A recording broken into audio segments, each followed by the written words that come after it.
c'est historique. Bonjour Fabrice Dalméda. Bonjour Théo, bonjour à tous. Aujourd'hui aura donc lieu à New York la World Pride, la plus grande marche des fiertés, grand défilé mondial de la communauté LGBT. Et si New York a été choisi cette année, c'est pour rendre hommage aux émeutes de Stonewall qui ont eu lieu il y a 50 ans tout juste, fin juin 1969 dans cette ville.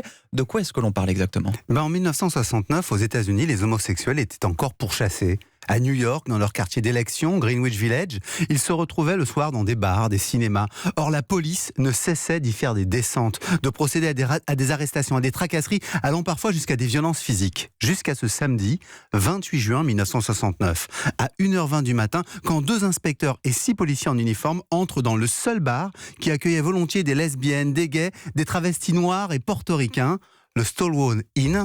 L'histoire allait changer. Et que s'est-il passé ? Alors que les policiers conduisent une femme menottée à un fourgon, une foule s'assemble et commence à jeter des objets sur les agents.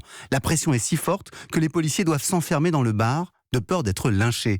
Ils appellent des renforts et 400 hommes de la police anti-émeute sont envoyés.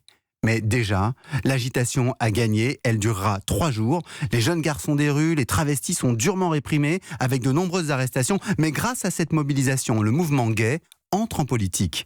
Naissent alors les premiers journaux et associations ouvertement homosexuelles. Cela contraint les autorités à modifier leurs méthodes. Et quand l'homosexualité a-t-elle finalement vraiment admise aux États-Unis ? Il faudra une dizaine d'années encore pour que la tolérance progresse, État par État et ensuite sur le plan fédéral. En 1979 a lieu la grande marche vers Washington de 100 000 gays et lesbiens. La question de l'orientation sexuelle commence à entrer doucement dans les mœurs. Les années SIDA et les sorties du placard des stars hollywoodiennes dans les années 80 achèvent de structurer le mouvement LGBT et permettent des avancées législatives importantes. La discrimination s'estompe seulement au début des années 90. C'est cette mémoire douloureuse depuis Stonewall que commémore la World Pride cette année dans une New York désormais ouverte à toutes les orientations sexuelles.